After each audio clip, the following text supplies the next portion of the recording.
Even ladies కూడా I think వాళ్ళు ఇప్పుడు ఏదైనా ప్రెషర్ ఉన్నా అలాంటివి ఉన్నా they are not ready to take it. అంటే they coming forward, opening up and అంటే ఎందుకు భరించాలి అని. విత్ అర్బనైజేషన్ ఇంక్రీజింగ్, మీరు అన్నట్టు ఎందుకు భరించాలి అంటే అంత ముందల వాళ్ళకి ఎడ్యుకేషన్ ఉండేది కాదు, ఎక్స్పోజర్ లేదు, ఎడ్యుకేషన్ లేదు. So and there is lot of social stigma. అప్పట్లో అమ్మో డివర్స్ తీసుకున్నారా,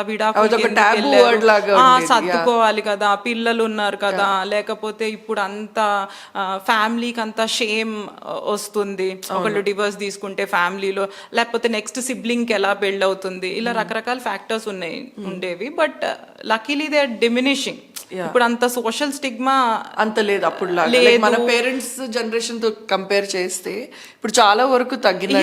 ఇప్పుడు అంత సొసైటల్ బ్యారియర్స్, స్టిగ్మా అది ఎక్కువ లేదు, కొంచెం తగ్గింది. సో